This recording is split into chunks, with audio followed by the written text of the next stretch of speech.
Boa tarde, Brasil. Já há muito tempo nós não fazíamos um programa do nosso Diário Brasil na área médica. Hoje a gente volta a fazer isso, que bom. Até porque eu sei que nós temos uma boa maioria de mulheres que nos assiste. Nossas telespectadoras, inclusive, são mais fiéis. O homem geralmente gosta de viajar um pouquinho mais e vai apertando aqui e acolá, né?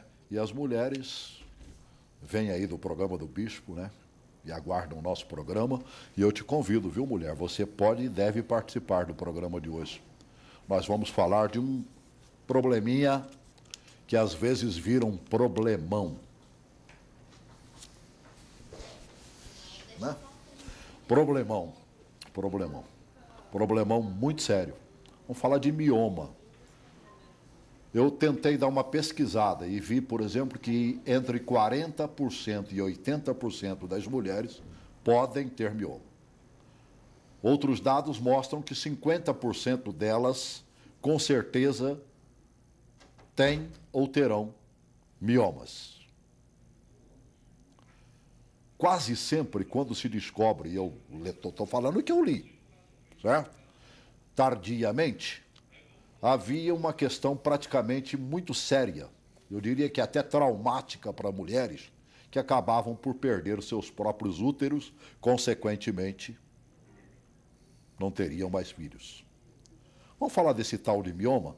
Parece que surgiu uma boa nova aí, que vai facilitar um pouquinho, até mesmo para aquelas que teriam que fazer uma cirurgia, não seria tão traumática nos dois sentidos, carnal e psicológico. Nós vamos falar de embolização, uma técnica eficaz e menos agressiva de tratar mioma.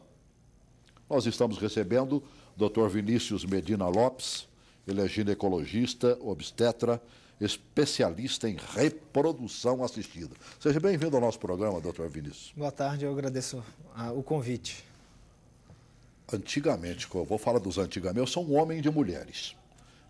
Mãe, 3 irmãs. Um bocado de tia, acho que só tem 3 tios, o resto, né? A minha vovó, por exemplo, paterna, com quem a gente vivia lado a lado, né? Mais filhas do que filhos. Dentro da minha casa, 2 filhas, uma neta, uma nora, e vai aí por diante. Então a gente ouve muitos burburinhos dos acontecimentos. Vou mais para trás um pouquinho, quando exatamente no tempo das minhas tias, das minhas irmãs, falar que tinha um mioma era uma dor de cabeça danada. Ainda é uma dor de cabeça? Não, hoje em dia a gente já entende que o mioma ele é um tumor benigno, né, da musculatura do útero, e que muitas vezes a mulher não precisa de tratamentos, né? Antigamente, quando tinha um mioma, eles indicavam muita cirurgia para retirar o útero ou retirar aquele mioma. Era cortar mesmo e tirar, né? E hoje a gente já trata de um modo mais tranquilo as pacientes com mioma, de acordo com os sintomas que ela apresenta. Então, aquelas mulheres que têm mioma e que não têm sintomas, essas não precisam de um tratamento, não precisam de retirar esses miomas, né? Dependendo, inclusive, da localização, do número de filhos que ela quer ter ou que ela já teve. Então, hoje, infelizmente, as mulheres brancas, por exemplo, elas têm menos miomas. E a mulher negra, ela tem mais miomas. E o Brasil, pela miscigenação que nós temos... Nós somos mais de 50%, né, de negros e... ou mestiços, né? Então, a incidência dos miomas é muito grande no Brasil, né? Então, eu posso dizer que é mais do que 50%. E, em geral, em mulheres em torno de 40 anos, 35 anos... né, mais da metade vão ter miomas. Mas o que é isso, hein? Que tal de mioma é esse que não tem uma explicação muito óbvia para ele? Pois é, um mioma, o nódulo, o nome correto seria leiomioma uterino, ou seja, é um tumor da musculatura do útero, né, da musculatura que pode ser do útero, né, que no nosso caso na ginecologia é do útero, e que afeta realmente um grande número de pacientes e que raramente ele está associado a câncer. Então, antigamente o pessoal tinha muito medo de mioma associado a câncer. E hoje a gente vê que mioma não se transforma, muito raro o mioma se transformar em câncer. Eu ainda não entendi, sinceramente. Gostaria de entender, porque quando eu passo a entender, eu quero crer que a telespectadora e a telespectadora também. Suponhamos que isso aqui seja o meu útero, certo? Certo. Ele é daqui para fora ou dentro do útero? ele pode dar em diversas posições. Eu poderia até mostrar aqui, nessa imagem. Opa, que bom. Toca aqui, maninho. Quer que puxar isso para cá um pouquinho? Certo. Fica mais fácil para ele. Tá aqui o útero, né? Esse aqui é o útero, certo. Aqui estão as trompas e aqui os ovários. Certo. Então, o mioma, ele pode crescer tanto para dentro do útero, por exemplo, aqui a cavidade uterina, né, onde cresce o embrião. Então, ele pode crescer aqui dentro do útero. Esses são os miomas que mais dão sintoma, chamado de mioma submucoso. Então, ele pode crescer para dentro do útero, pode crescer só na parede do útero, é chamado mioma intramural. Esses também dão sintomas. E os miomas que menos dão sintomas são os miomas que crescem bem na superfície do útero. São chamados de subserosos. Esses, para dar sintomas, eles precisam atingir um tamanho muito grande, de 10 centímetros, 15 centímetros. Né? Já os miomas... Você falou serosos. O que é? É subserosos, acima da superfície do útero. Então, realmente seria, por exemplo, crescendo aqui na superfície. E o submucoso que estivesse crescendo aqui para dentro. O que tem dentro do mioma?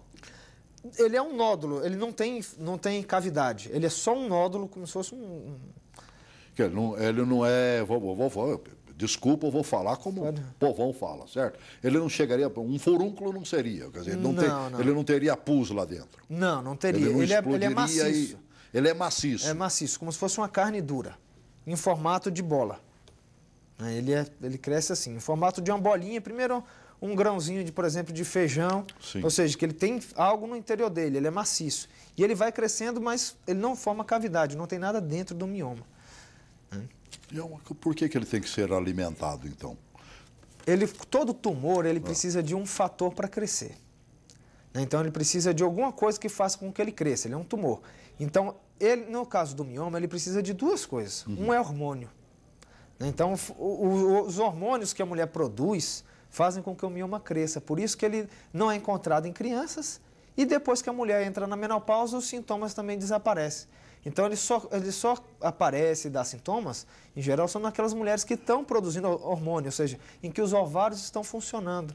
Quer dizer, a partir do momento em que a mulher menstrua, ela passa a ter a possibilidade de ter miomas. Inclusive, um dos tratamentos para miomas são tratamentos, inclusive, hormonais, para evitar com que... para poder reduzir esse mioma.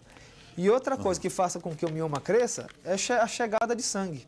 Então, todo tumor, seja benigno ou maligno, ele precisa de sangue para crescer. Agora, tem uma coisa, por exemplo, que provoque algum hábito da própria mulher ou ao tipo de alimentação. O que é que faz com que ele venha?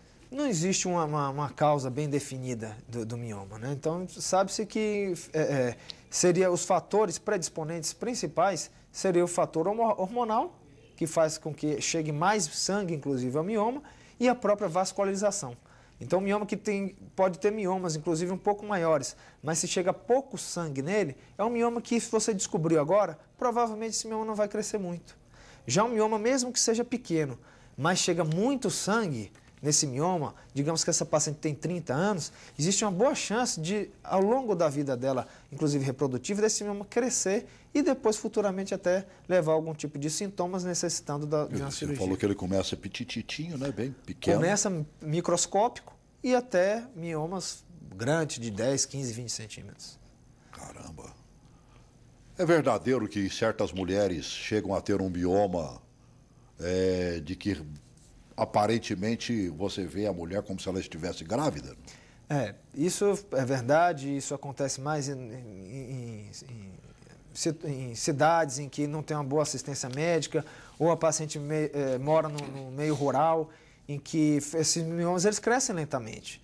E às vezes ele não incomoda no momento aquela paciente, ela vai convivendo com aquele mioma e às vezes ela presta atenção mais, ou vai no médico, o médico olha, repara realmente que o volume abdominal está elevado, às vezes no toque, no toque vaginal, no exame, ou às vezes até pela própria inspeção, só olhar o abdômen a gente já consegue ver uma certa distensão, e ali realmente são os miomas que poderiam dar dor pela compressão. Se esse mioma ele é muito grande e ele cresce em direção à bexiga, essa mulher ela não consegue reter muita urina. Então, toda hora ela fica indo ao banheiro. Como se estivesse grávida mesmo, né? Justamente. Então, a bexiga está comprimida e toda hora dá sintomas, ela tem que urinar a cada meia hora, a cada hora.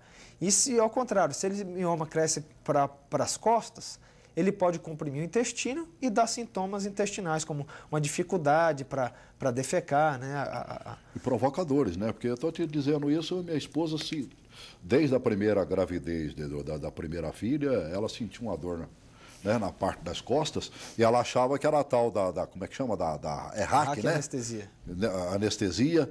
Não, depois da anestesia e tudo mais, e a vida inteira falando isso. E muito tempo depois, mais 2 filhos nasceram, e aí foi se descobrir, era um mioma que nasceu para o lado de trás ali e puxava para o lado das costas. Quando os miomas são grandes, eles passam a comprimir nervos. E isso pode dar dor nas costas, pode dar dor no período menstrual, principalmente para as pernas. Então, muita mulher, quando menstrua, sente dor nas pernas, né? E às vezes são esses miomas que estão comprimindo também e irradiam essa dor para a perna. Agora, eu fico imaginando, doutor, uma pessoa, por exemplo, que viva lá numa nação... Não vamos falar do país dos outros, não. Que viva aqui no norte de Minas Gerais, meio que perdido no meio dos sítios, fazendas, né? Trabalhando meio que escondido e tudo mais, e que tem um mioma de grandes proporções. O que vai acontecer com uma mulher dessa, hein?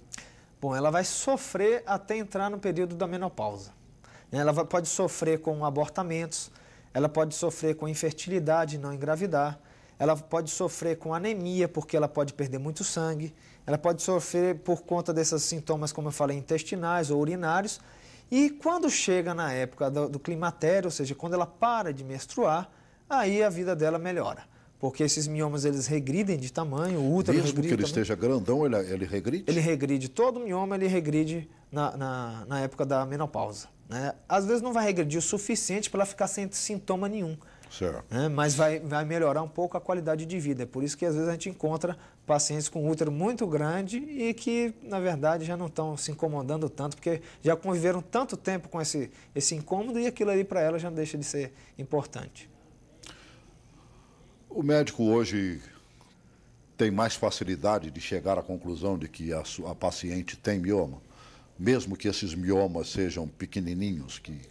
Hoje é muito fácil, né? Então, primeiramente, o diagnóstico do mioma ele é feito pelos sintomas da paciente e pelo exame. Então, o médico que examina a paciente, que claro, todo paciente que chega ao médico, além da anamnese, dela falar as queixas, nós temos que examinar a paciente.